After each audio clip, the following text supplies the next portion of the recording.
Ya, ini pasti nabi tersebut. Fala yasbiqannakum ilaih. Oleh karena itu jangan sampai kita keduluan untuk mengimaninya dibandingkan orang Yahudi.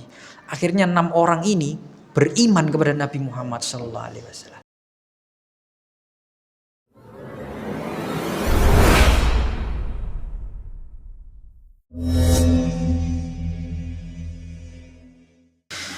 Bismillahirrahmanirrahim. Assalamualaikum warahmatullahi wabarakatuh. Innal hamdalillahi nahmaduhu wa nasta'inuhu wa nastaghfiruh wa na'udzu billahi min shururi anfusina wa min sayyiati a'malina. May yahdihillahu fala mudilla lahu wa may yudlil fala hadiyalah. Ashhadu an la ilaha illallah wahdahu la syarika lah.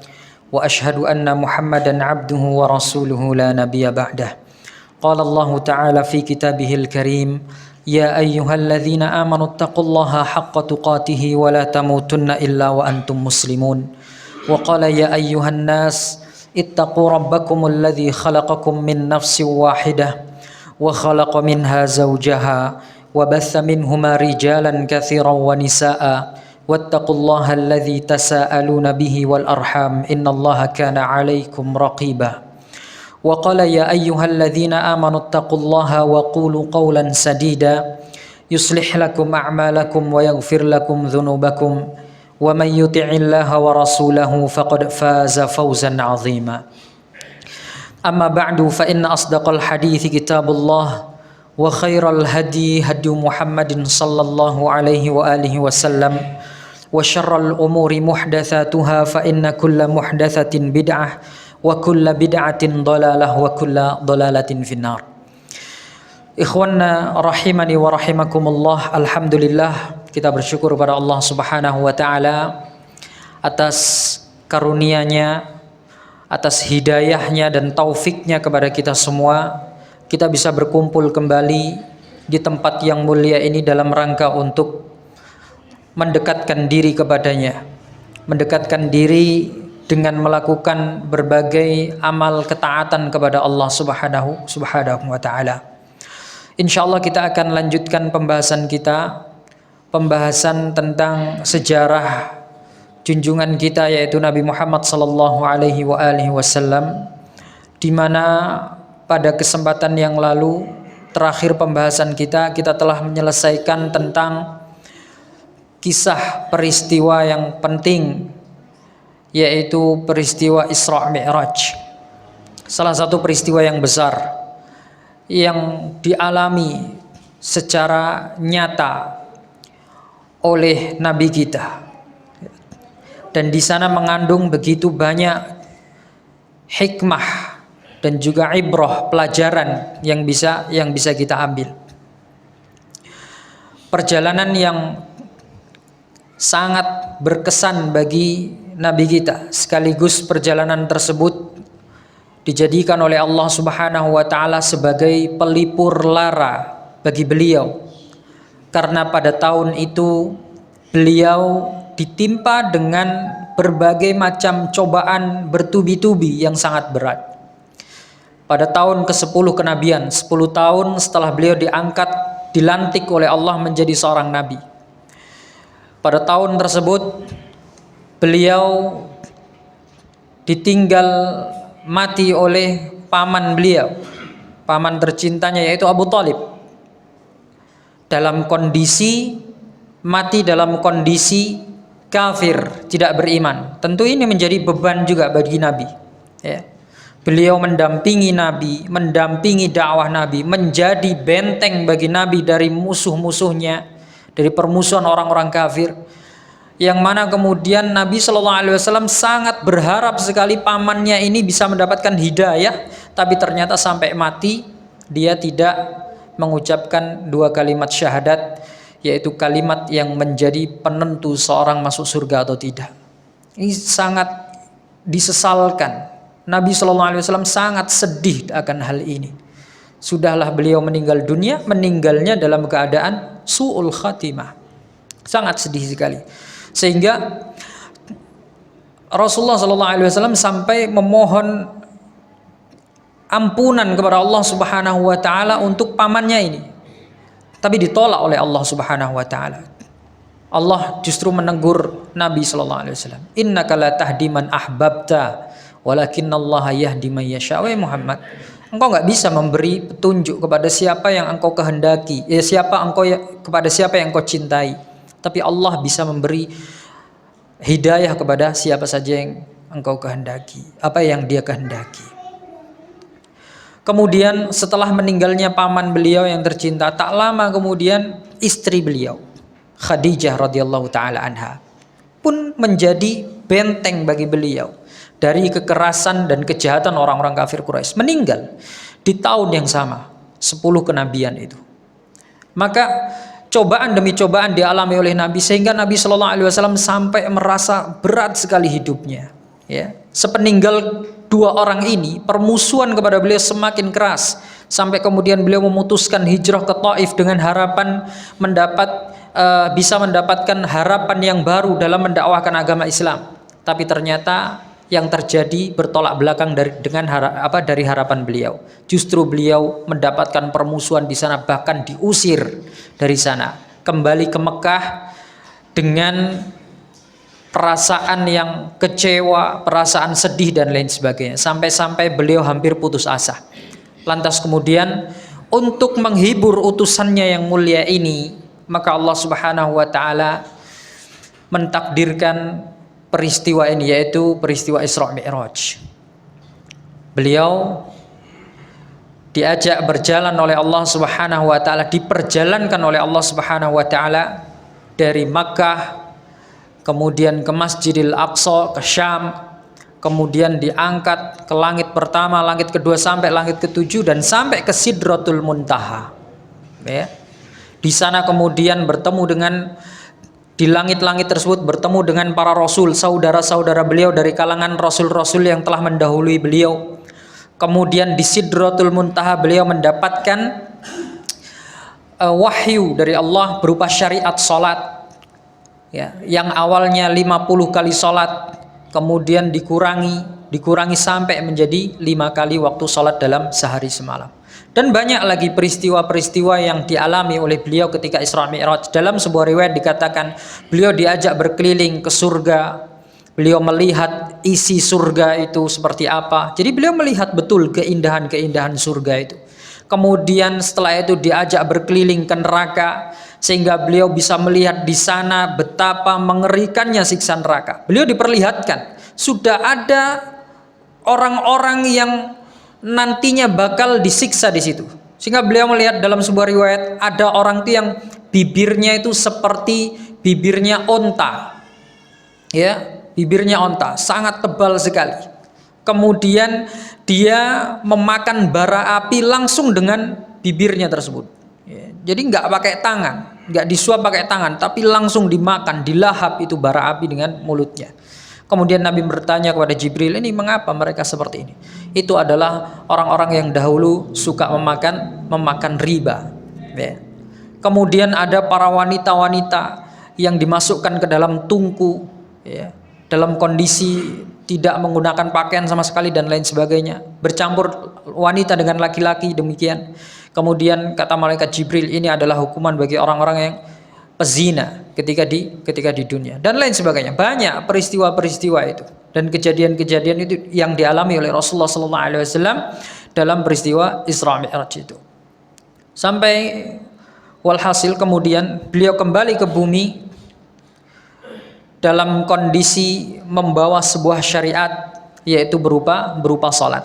Kemudian ikhwan rahimani wa rahimakumullah, para ulama kemudian mereka menggali berbagai macam hikmah dan ibrah, pelajaran dari kisah tersebut. Begitu banyak ibrah dan hikmah yang bisa kita ambil. Kita akan membahas di antaranya ya, sebelum kita nanti masuk ke tema berikutnya, yaitu tentang Bai'atul Aqabah.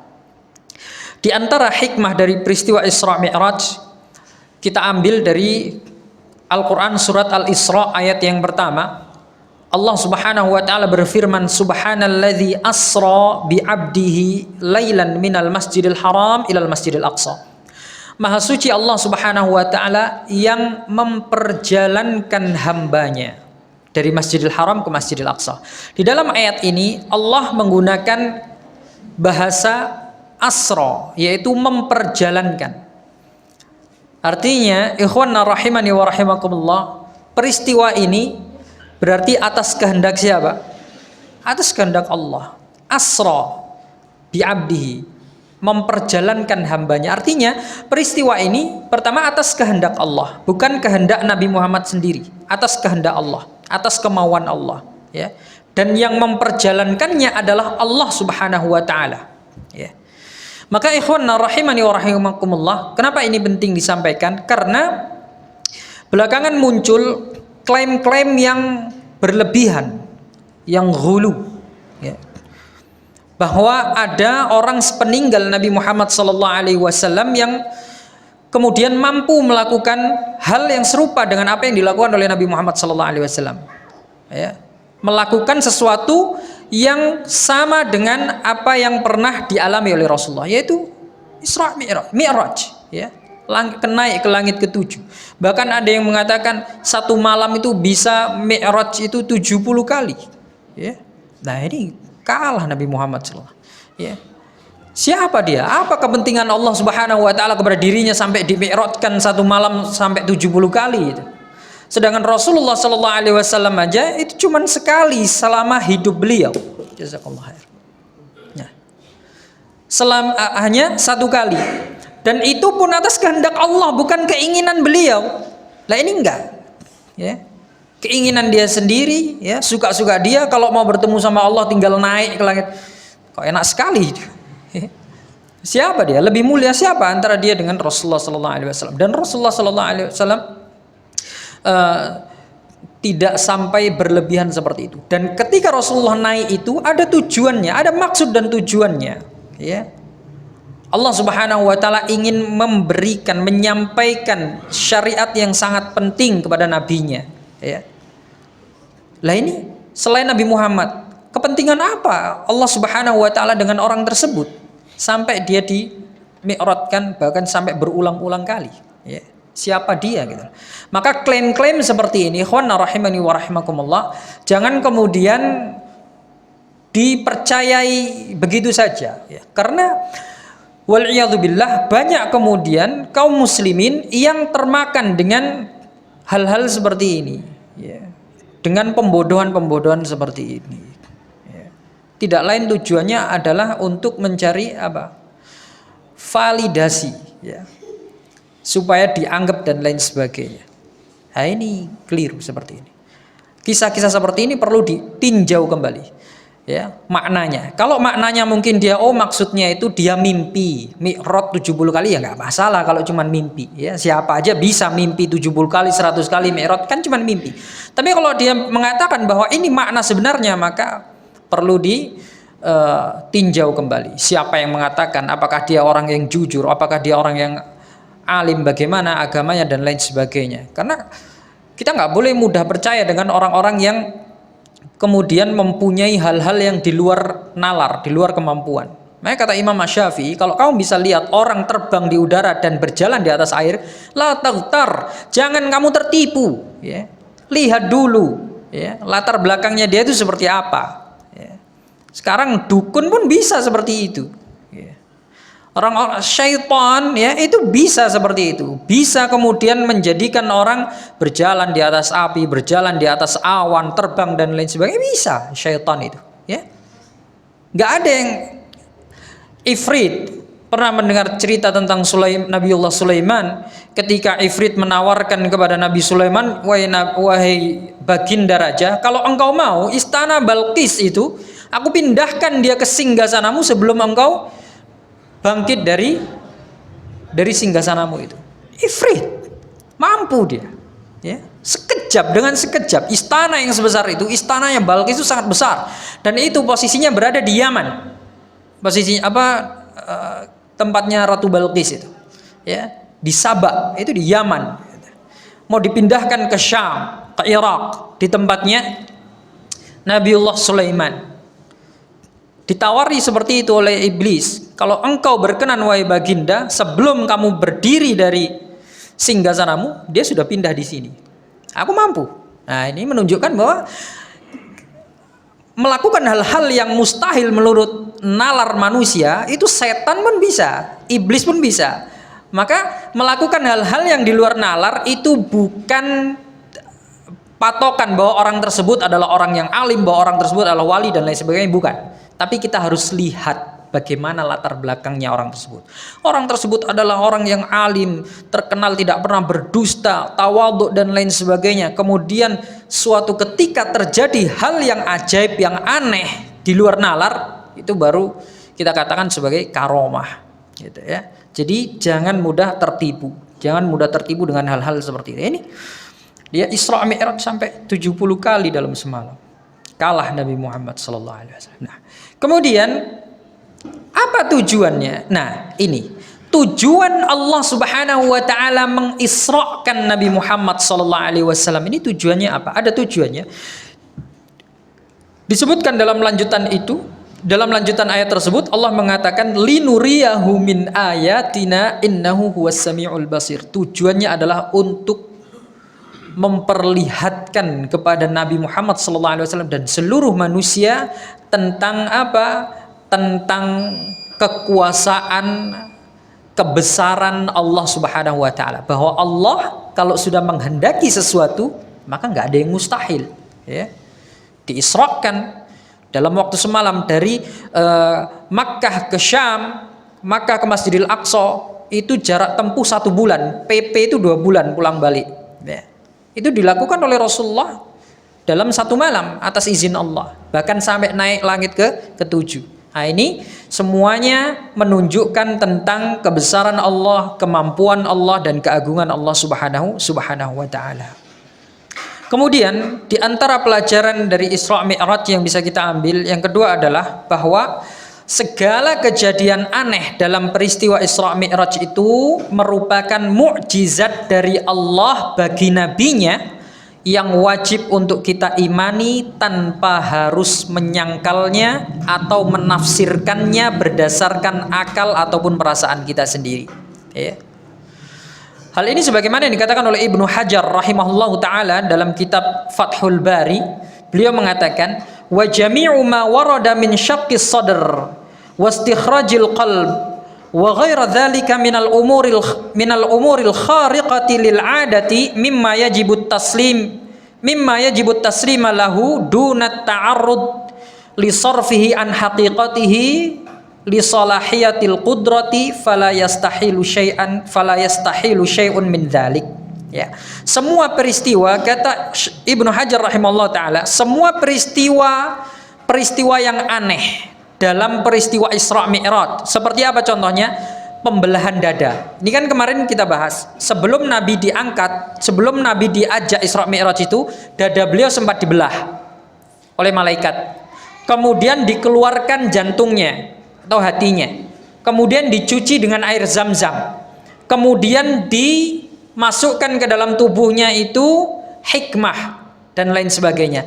Maka itu semua, ikhwan rahimani wa rahimakumullah, sesuatu yang aneh seperti itu kita wajib mengimaninya, ya, wajib mengimaninya tanpa menafsirkan maknanya sesuai dengan akal atau perasaan kita, enggak usah, ya. Jadi cukup kita mengimani makna zahirnya saja, bahwa Rasulullah dibelah dadanya, ya dibelah dadanya, memang betul kejadiannya seperti itu, ya. Dan itu atas kehendak Allah Subhanahu wa taala. Kenapa kemudian kita ribet memikirkan tafsiran maknanya dan lain sebagainya sesuai dengan akal pikiran kita sendiri atau perasaan kita, ya. Karena ada orang-orang itu yang kemudian menyangkal hal-hal seperti ini. Nggak mungkin Nabi SAW itu dibelah dadanya, hanya kemudian dadanya isinya dicuci untuk dibersihkan, ya. Memangnya Nabi itu kotor kok sampai perlu dibersihkan? Ada orang yang menyangkal seperti itu, ya. Kenapa jantungnya Nabi SAW kemudian sampai dicuci sama air Zam-Zam untuk dibersihkan, untuk disucikan? Emangnya Nabi itu jantungnya atau hatinya kotor, ya? Sehingga mereka memalingkan maknanya kepada makna-makna yang lain. Nah, ini tidak benar. Ya, Ibnu Hajar Al-Asqalani rahimahullah taala mengatakan bahwa segala sesuatu yang datang dari peristiwa tersebut berupa kisah-kisah yang khawariqul adah, yang di luar nalar, maka kita imani saja sesuai datangnya, ya, tanpa harus memalingkan maknanya kepada makna-makna yang tidak semestinya. Dan itu atas kehendak Allah Subhanahu wa taala. Kemudian yang ketiga,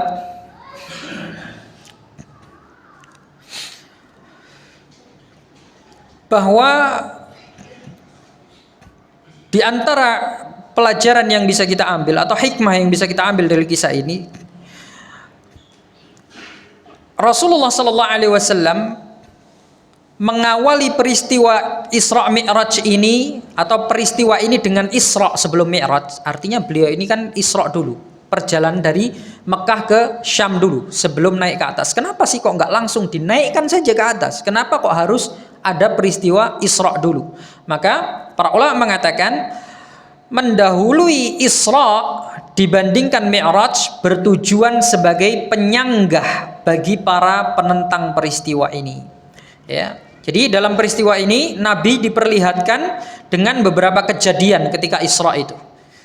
Dalam sebuah riwayat disebutkan bahwa Nabi melihat beberapa kafilah yang berdagang antara Syam dan Makkah, ya.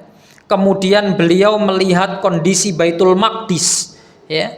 Beliau tahu betul letaknya di mana, warnanya seperti apa, bentuknya bagaimana. Sehingga ini nanti sebagai alat untuk membantah orang-orang yang tidak percaya, ya. Kalau Nabi Shallallahu Alaihi Wasallam langsung di atas diangkat naik, manusia nggak tahu kondisi langit itu seperti apa dan lain sebagainya. Sehingga kalau Nabi mengatakan oh kondisi langit itu seperti ini seperti itu, bisa saja mereka menyangkal orang-orang itu, ya, alah kamu itu ngarang, berdusta. Tapi Nabi Shallallahu Alaihi Wasallam dibawa dulu ke Al-Aqsa untuk melihat kondisi real yang ada di sana. Tujuannya ketika ada orang yang menyangkal, Nabi Muhammad bisa menjawab. Ini saya bisa menjawab. Buktinya saya bisa menyebutkan bahwa kemarin ada kafilah dagang yang menuju ke sana. Kemudian bentuknya Masjidil Aqsa ini seperti ini, warnanya seperti ini, bentuknya demikian, letaknya di sini dan lain sebagainya. Sehingga orang-orang yang pernah melihat kondisi Aqsa itu mereka membenarkan, oh iya betul. Ya, apa yang dikatakan Muhammad ini betul, ya. Nah ini diantara faedah atau hikmah kenapa kok dimulai dengan Isra terlebih dahulu sebelum Mi'raj. Kemudian diantaranya kenapa kok mungkin ada pertanyaan, kenapa kok Isra-nya itu ke Masjidil Aqsa, ya? Kok nggak ke tempat lain, ya. Misalkan Masjid Taubah sini misalkan belum ada. Ya maksudnya ke tempat-tempat lain gitu loh. Kenapa yang dipilih adalah Masjidil Aqsa? Jadi Masjidil Haram ke Masjidil Aqsa.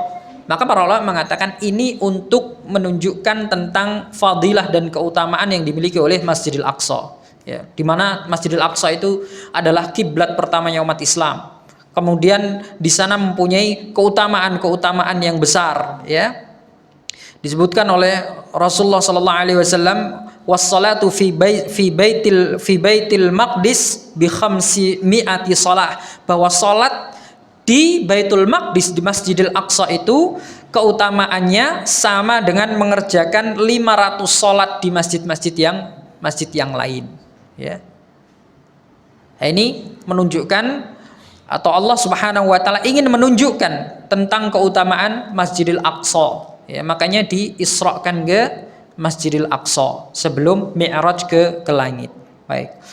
Kemudian Allah Subhanahu wa taala di antara faedah dari peristiwa ini juga Allah Subhanahu wa taala ingin menunjukkan tentang pentingnya ibadah salat dan betapa cintanya Allah dengan amalan salat ini. Sampai-sampai dalam mensyariatkannya menunggu momen yang mulia ini, ya. Allah membuat skenario yang seperti ini, ya. Nabi Muhammad diangkat dulu sampai ke langit ke-7, kemudian baru diberi syariat ini. Sedangkan syariat-syariat yang lain tidak demikian. Kemudian disyariatkan dengan jumlah yang sangat banyak, 50 waktu dalam sehari semalam. Menunjukkan Allah ini sangat suka dengan amalan ini, sehingga Allah berharap itu hambanya terus-menerus melakukan sholat, ya. Tapi karena nggak mampu, ya itu tadi. Kemudian ada peristiwa itu tadi. Rasulullah meminta keringanan kepada Allah Subhanahu wa taala dan lain sebagainya sampai menjadi 5 kali waktu sholat. Itu pun 1 kali waktu sholat dianggap seperti kita melakukan 10 kali waktu sholat. Sehingga 5 waktu yang kita kerjakan sama saja kita mengerjakan 50 waktu sholat. Ini atas kemurahan dari Allah Subhanahu wa taala kepada hambanya. Nah, ikhwan rahimani wa rahimakumullah, masih banyak sebetulnya faedah-faedah, ibrah dan juga hikmah-hikmah dari peristiwa Isra Mi'raj ini yang mungkin bisa kita bahas atau bisa kita lihat di buku-buku sirah. Kita pelajari di buku-buku sirah. Nah, selanjutnya ikhwan rahimani wa rahimakumullah, peristiwa Isra Mi'raj ini terjadi di tahun ke-10. Kemudian kita akan masuk pada pembahasan kita, yaitu tentang Bai'atul Aqabah, ya. Peristiwa setelah Isra Mi'raj, dan Bai'atul Aqabah ini terjadi di tahun ke-11, ya. Jadi setelah Isra Mi'raj ini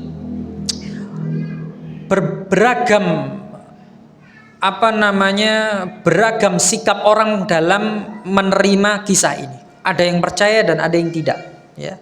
Bahkan sebagian orang itu yang baru masuk Islam, mereka sampai murtad lagi karena nggak percaya dengan peristiwa yang agung ini, ya. Jadi ada yang percaya dengan peristiwa ini dan ada yang enggak. Bahkan sampai sekarang pun demikian, ya. Sampai sekarang pun demikian. Ada orang-orang yang kemudian percaya tentang kisah Isra Mi'raj ini, ada yang tidak percaya, ya. Bahwa mengatakan mustahil lah hal-hal seperti ini terjadi. Nah, kemudian ikhwan rahimani wa rahimakumullah, Nabi SAW, beliau walaupun manusia tidak percaya kepada beliau tetap menyampaikan dakwahnya kepada manusia tanpa mengenal lelah dan tanpa putus asa, ya. Pada tahun ke-11 Hijriah, 11 kenabian, bukan Hijriah, 11 kenabian, artinya 11 tahun setelah Nabi dilantik menjadi nabi, ya. Tahun ini ikhwan rahimani wa rahimakumullah bisa kita katakan sebagai titik balik bagi dakwahnya Nabi sallallahu alaihi wasallam. Ini nanti cikal bakal kesuksesan dakwah Nabi sallallahu alaihi wasallam di tahun ke-11 kenabian ini. Sebagaimana yang kita ketahui bahwa Nabi Muhammad adalah sosok yang tak pernah kenal lelah dalam mengamalkan agama Islam ini dan juga sekaligus mempromosikan agama Islam ini kepada manusia. Sehingga beliau nggak kenal waktu. Setiap hari, pagi, siang, sore, malam, beliau selalu mendakwahkan agama ini. Tidak peduli beliau dalam kondisi sakit maupun dalam kondisi sehat, dalam kondisi sempit maupun dalam kondisi lapang, di tengah tekanan dari musuh-musuhnya ataupun tidak, beliau tidak peduli. Beliau selalu saja mendakwahkan agama Islam ini tanpa henti, ya. Berbagai macam respon dari manusia dalam menanggapi dakwah beliau ini sangat beragam dan beliau terima itu. Ada yang menerima dakwahnya, ada yang menolak. Ada yang menolak dengan cara yang keras, ada yang menolak dengan cara lembut. Ada yang menerima setelah berpikir panjang, ya. Ada yang menerima dengan spontanitas, ya. Dan lain sebagainya. Dan itu dialami oleh Nabi sallallahu alaihi wasallam. Nah, kemudian suatu ketika di tahun 11 ini, 11 kenabian ini, tepatnya pada bulan Dzulhijjah. Ini waktu haji, ya. Di bulan Dzulhijjah, tahun ke-11 kenabian, pada musim haji. Nabi SAW seperti biasa, di musim haji itu beliau selalu menampakkan dirinya di hadapan kabilah-kabilah yang datang ke Makkah. Karena kalau musim haji itu, ikhwan, banyak orang-orang dari kabilah-kabilah luar Makkah itu berdatangan ke Makkah. Tujuannya untuk apa? Untuk melakukan ibadah haji, ya. Karena ibadah haji ini adalah ibadah yang sudah dikenal ma'ruf dari zaman dahulu, ya. Dari zamannya Nabi Ibrahim alaihissalatu wassalam, ya. Dan terus ratusan tahun orang melakukan ibadah haji ini. Hanya saja banyak kemudian cara-cara yang keliru dalam melakukannya, ya. Tapi mereka tawaf, ya. Tawaf di Ka'bah. Nah, sebagian kekeliruan adalah mereka tawaf itu dalam kondisi telanjang, tidak menggunakan pakaian, karena mereka menganggap pakaiannya itu adalah pakaian yang dihasilkan dari harta yang tidak halal dan lain sebagainya. Akhirnya mereka tanggalkan pakaiannya, mereka tawaf dan lain sebagainya, ya. Mereka melakukan ibadah haji tapi dengan cara-cara yang jahil, cara-cara yang salah. Intinya Setiap musim haji itu banyak orang yang datang ke Makkah, ke Ka'bah untuk melakukan ibadah haji. Ya, kafilah-kafilah dari berbagai macam tempat. Dan setiap musim haji itu Nabi selalu menampakkan dirinya di hadapan kafilah-kafilah itu, tujuannya apa? Mendakwahkan agama Islam. Ya. Masuklah kalian ke dalam agama Islam. Ya. Aku adalah seorang utusan Allah. Aku diberi wahyu oleh Allah. Ya. Masuklah kalian ke dalam agama Islam dan lain sebagainya. Ditunjukkan ajaran-ajarannya yang mulia, ajaran-ajaran yang bagus, ya, larangan untuk mencuri, berzina, membunuh anak, memakan harta anak yatim, memakan harta riba dan lain sebagainya, itu disampaikan semua oleh Rasulullah. Yang mana amalan-amalan buruk itu semua itu tadi sudah menjadi, kalau orang Jawa bilang, segojangan bagi orang-orang jahiliyah di masa lalu, ya.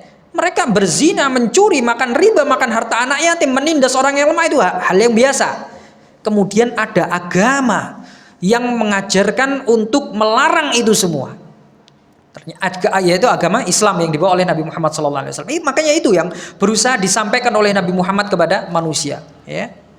Disampaikan kepada orang-orang. Nah, seperti biasa di tahun ke-11 kenabian ini, Nabi Muhammad SAW di musim haji beliau keluar menemui kafilah-kafilah yang ada pada saat itu. Dan atas izin Allah Subhanahu wa taala, tentu ini adalah skenario dari Allah Subhanahu wa taala yang telah Allah tetapkan dan Allah takdirkan. Nabi Muhammad itu bertemu dengan segerombolan orang. Lebih tepatnya bertemu dengan 6 orang dari Yathrib, nama kota Madinah, ya. Yathrib itu dulunya namanya adalah Yathrib itu sekarang adalah Madinah, ya. Dari Yathrib ada 6 orang. Nabi SAW berjalan melewati mereka dan Nabi kemudian mengatakan, bertanya kepada mereka, "Man antum?" Anda semua ini siapa? Gitu loh. Kemudian mereka mengatakan, "Nafaron minal Khazraj." Kami adalah sekumpulan orang dari suku Khazraj. Salah satu suku dari Madinah. Suku yang besar, terbesar bahkan, Khazraj ini. Suku terbesar di Madinah. Ya. Kemudian kata Rasulullah SAW, "Amin mawali Yahud." Apakah kalian ini sekutunya orang-orang Yahudi? Mereka mengatakan, "Nah, ya, kami sekutunya orang-orang Yahudi." Karena memang di Madinah itu, seperti yang dulu pernah kami sampaikan, bahwa di Madinah itu yang tinggal penduduk asli sana, yaitu suku Aus dan Khazraj. Kemudian di samping itu ada orang-orang Yahudi juga yang tinggal di Madinah, ya. Alasannya kenapa nanti akan kami sebutkan. Dahulu sudah pernah kita bahas ini, cuma nanti akan kita singgung lagi. Jadi di Madinah itu ada orang-orang Yahudi dan ada penduduk asli dari kalangan Aus dan Khazraj, ya. Khazraj ini dia bersekutu dengan salah satu suku orang Yahudi, namanya Bani Qainuqa. Ya, Bani Qainuqa ini nanti bersekutu dengan Khazraj. Nah, orang ini mereka ini tadi dari suku Khazraj. Ditanya oleh Nabi, "Apakah kalian sekutunya Yahudi?" Mereka mengatakan, "Naam, iya, kami sekutunya Yahudi." Maka Rasulullah SAW mengatakan, "Afala tajlisuna ukallimukum." Ya. Maukah Anda semua duduk sebentar bersamaku? Saya ingin ngobrol, kata Nabi, ya. Aku ingin berbincang-bincang dengan kalian. Maka mereka menjawab, "Baiklah." Nah, ini ikhwan, para ulama mengatakan perbedaan sikap antara orang-orang Madinah dan orang-orang di luar Madinah, orang-orang Mekah terutama. Bahwa orang-orang Madinah itu dikenal sebagai orang yang hatinya itu lembut, lebih mudah menerima saran, lebih mudah menerima nasihat. Jadi wataknya itu tidak sekeras orang-orang Makkah. Ya, kalau orang Makkah cenderung lebih kaku, lebih keras, ya, dan lebih berpegang dengan prinsip mereka. Gitu. Berbeda dengan orang Madinah. Orang Madinah mereka lebih slow lah. Ya. Makanya ketika oleh Nabi SAW ditawari, "Maukah Anda semua duduk bersama saya? Karena saya ingin menyampaikan sesuatu, saya ingin ngobrol tentang sesuatu." Maka mereka menjawab, "Naam, iya." Maka kemudian setelah mereka duduk, bersama dengan Nabi Shallallahu Alaihi Wasallam, maka Nabi Shallallahu Alaihi Wasallam kemudian mulai menyampaikan tentang jati diri beliau, ya, bahwa beliau ini adalah utusan Allah. Beliau menerima wahyu dari Allah Subhanahu wa Ta'ala. Beliau sampaikan contoh-contoh wahyu yang telah beliau terima, berupa ajaran untuk berbuat baik kepada sesama, untuk tidak berzina, untuk tidak membunuh, tidak menzalimi, dan lain sebagainya. Ajaran-ajaran yang baik, karena memang itulah ajaran agama Islam itu. Isinya mengajak kebaikan kepada manusia. Sehingga ikhwan rahimani wa rahimakumullah, orang-orang dari Madinah ini tadi, mereka teringat dengan slogan-slogan yang sering kali diucapkan oleh orang Yahudi di Madinah. Jadi begini, kita flashback sebentar. Orang-orang Yahudi, ya, sebagaimana yang telah kami sampaikan tadi, bahwa orang Yahudi itu tinggal bersama Aus dan Khazraj di Madinah, ya. Orang-orang Yahudi kenapa kok bisa sampai ke Madinah? Ini dahulu pernah kita sampaikan, kalau nggak salah itu pada pembahasan tentang masuknya Yahudi dan Nasrani ke Jazirah Arab. Nanti antum barangkali kalau mau murajaah bisa lihat lagi di YouTube itu. Masuknya agama Yahudi dan Nasrani ke Jazirah Arab. Yang intinya alasan mereka ke Arab, aslinya orang-orang Yahudi ini kan di Palestina, di Babilonia asli mereka, orang Bani Israel ini. Kenapa kok mereka sampai pindah ke Madinah? Karena mereka di dalam kitab Tauratnya itu tertulis bahwa salah satu mahjarun Nabi, tempat hijrahnya Nabi terakhir itu nanti adalah di tempat yang dipenuhi dengan pohon kurma. Dan pada saat itu tempat yang paling banyak pohon kurmanya, penuh dengan pohon kurma, adalah di Jazirah Arab, di Madinah, di Yathrib. Maka orang-orang Yahudi ini mereka berbondong-bondong pindah dari Babilonia ke Madinah. Tujuannya apa? Ya untuk menyambut Nabi terakhir itu tadi. Ya, orang-orang Yahudi ini. Sehingga mereka membuat pemukiman di sana, mereka tinggal di sana, sehingga mereka mempunyai keturunan banyak dan sampai mempunyai suku di sana. Ada 3 suku Yahudi di Madinah, ya. Yang pertama adalah suku Nadir, ya, Bani Nadir. Yang kedua adalah suku Bani Quraidah, dan yang ketiga suku Bani Qunaiqa, ya. 3 suku Yahudi ini bercokol mereka di Madinah, ya. Dan mereka 3 suku ini, di samping itu ada 2 suku penduduk asli Madinah, yaitu Aus dan Khazraj.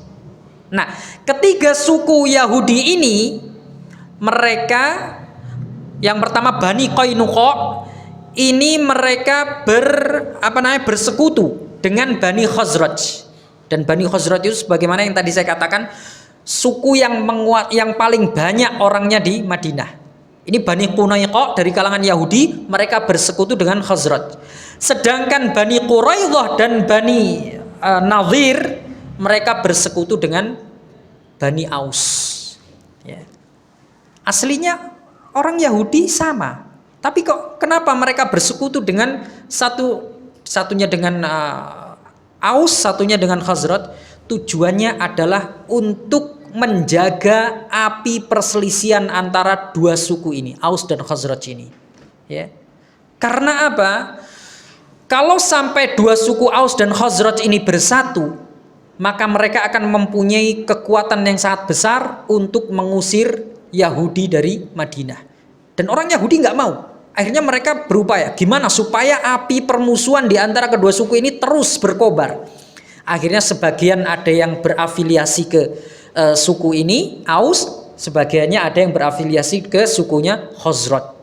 Kalau dua suku Aus dan Khazraj ini mulai damai, nah mulai mereka berperan antara Yahudi ini, ya, manas-manasi. Oh itu loh tadi suku Aus ini habis menzolimi suku Khazraj dan lain sebagainya, sehingga bertempur mereka, berkelahi terus seperti itu.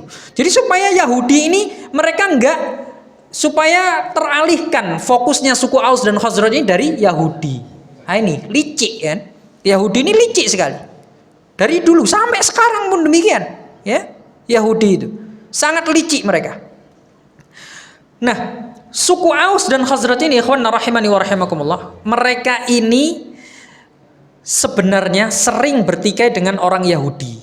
Ya, sering kali bertikai dengan orang Yahudi. Dan setiap kali mereka suku Aus dan Khazraj ini bertikai dengan orang Yahudi ini selalu mengatakan, tunggu nanti ya, akan datang setelah ini, waktunya sudah dekat.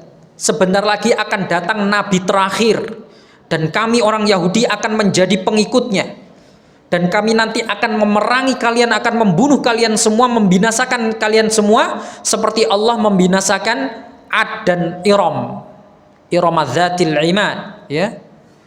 Kaum Ad dan kaum Iram dihancurkan oleh Allah Subhanahu wa taala. Nanti kalau nabi terakhir datang, kata orang Yahudi ini, kami akan menjadi pengikutnya dan kami akan menghancurkan kalian sebagaimana Allah menghancurkan kaum Ad dan kaum Iram. Sering kalimat ini diucapkan kepada Aus dan Khazraj. Sehingga Aus dan Khazraj ini penasaran, siapa sih yang dimaksud dengan nabi terakhirnya orang Yahudi yang selalu diucap-ucap terus itu. Akhirnya mau nggak mau mereka belajar, mereka bertanya kepada sekutunya dari kalangan Yahudi, siapa sih maksudnya yang kalian maksud sebagai nabi terakhir? Disampaikanlah ciri-cirinya demikian, nanti tempat tinggalnya di sini, yang disampaikan ini dan itu. Karena orang Yahudi faham betul tentang ciri-cirinya nabi terakhir itu. Ya, makanya kata Allah, ya'rifunahu kama ya'rifuna abna'ahum. Ya, di kitab mereka itu sudah ada ciri-ciri nabi terakhir itu, sehingga mereka mengenal nabi tersebut sebagaimana mereka mengenal anak-anak mereka sendiri, gitu. Faham betul. Dan pemahaman mereka tentang nabi terakhir ini ditularkan kepada Aus dan Khazraj. Ini loh nabi terakhir, maksud kami dengan nabi terakhir itu nanti adalah orangnya seperti ini, fisiknya disebutkan, kemudian ciri-cirinya seperti ini, dakwahnya yang didakwahkan nanti ini dan itu dan lain sebagainya, semuanya sudah disebutkan. Nah, maka ketika 6 orang dari Khazraj ini tadi yang ketemu Nabi Shallallahu Alaihi Wasallam di Makkah, ya, ketika kemudian Nabi Shallallahu Alaihi Wasallam mengatakan, apakah kalian sekutunya Yahudi? Iya, kami sekutunya Yahudi. Ya. Kemudian Nabi menyampaikan dakwahnya kepada mereka, ya. Ternyata kata 6 orang ini, mereka mengatakan ya qaum, mereka saling ngobrol antara 6 orang itu. Ya qaum itu bahasa kita rek gitu. Rek gitu. Ya. Ta'lamuna wallahi, kalian sudah tahu orang ini, demi Allah, ya, innahu, katanya 6 orang ini, innahun nabi alladzi tawa'adakum bihi yahud. Ini nih ciri-cirinya seperti orang atau seperti nabi yang biasa disebutkan oleh orang Yahudi kalau bertikai dengan kita itu, ya. Ini pasti orangnya ini, ya. Ini pasti nabi tersebut. Fala yasbiqannakum ilaih. Oleh karena itu jangan sampai kita keduluan untuk mengimaninya dibandingkan orang Yahudi. Akhirnya 6 orang ini beriman kepada Nabi Muhammad Sallallahu Alaihi Wasallam. Ya, beriman mereka, orang-orang Yahudi. Ya, karena 6 orang ini tahu, loh ini ciri-cirinya sudah betul ini seperti ini, seperti yang biasa dikatakan oleh orang Yahudi ketika kita bertikai dengan mereka. Ya, akhirnya mereka nggak mau kalah dengan orang Yahudi untuk mengimani Nabi terakhir ini. Ya, jangan sampai kalah kita dengan orang Yahudi untuk mengimaninya. Akhirnya mereka semua beriman kepada Nabi Muhammad Sallallahu Alaihi Wasallam, dan kemudian 6 orang ini mengatakan kepada Nabi Muhammad, wahai Nabi, kami beriman kepadamu. Dan kemudian setelah beriman, mereka menyampaikan bahwa kami meninggalkan di belakang kami kaum yang sudah selalu bertikai, ya, artinya Aus dan Khazraj. Ya, kami mempunyai kaum yang sudah lama sekali bertikai. Berapa tahun bertikainya? 120 tahun mereka bertikai. Ya, Aus dan Khazraj ini. Padahal Aus dan Khazraj ini saudara kandung. Ya. Awalnya mereka saudara kandung. Kemudian mereka beranak, mempunyai keturunan, mempunyai suku sendiri-sendiri. Suatu ketika pernah terjadi pembunuhan di tengah-tengah mereka. Itulah yang kemudian memunculkan api permusuhan. Setiap kali mereka mau damai, datang orang Yahudi itu tadi. Ya, digembosi terus. Ya. Supaya api permusuhan yang sudah lama itu tadi tidak pernah padam sampai di zamannya Rasulullah Sallallahu Alaihi Wasallam. Ya. Disampaikan kepada Nabi, kami mempunyai kaum yang sudah lama bertikai. Kami harap dengan keislaman kami dan dengan hadirnya Anda, ya, dengan hadirnya Anda sebagai nabi bisa mendamaikan kami. Kemudian mereka mengatakan, setelah ini kami akan pulang kepada keluarga kami dan kami berjanji tahun depan kami berjanji akan mendakwahkan agamamu ini kepada kaum kami, dan kami berjanji tahun depan akan kembali ke sini menemui Nabi. Artinya di musim haji yang akan datang. Ya. Pulanglah mereka, mulai mendakwahkan agama Islam yang baru saja mereka ketahui, ya, Kemudian mereka ajarkan kepada keluarga-keluarga mereka, mereka kenalkan Nabi Muhammad, sosok Nabi Muhammad kepada keluarga-keluarga mereka. Sehingga makanya dikatakan oleh para ulama, penduduk Madinah itu mengenal Nabi Muhammad sebelum mereka melihat Nabi Muhammad.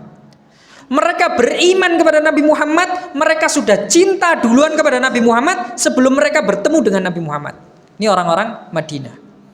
Kisah selanjutnya, ikhwan rahimani wa rahimakumullah, insyaallah akan kita bahas pada kesempatan yang akan datang, karena waktu yang sudah habis. Kurang lebihnya saya mohon maaf. Demikian kiranya apa yang bisa saya sampaikan pada kesempatan yang berbahagia ini. Insyaallah kita akan lanjutkan pada kesempatan yang akan datang. Kita akhiri dengan doa kafaratul majlis. Subhanakallahumma bihamdika asyhadu an la ilaha illa anta astaghfiruka wa atubu ilaik. Wassalamualaikum warahmatullahi wabarakatuh.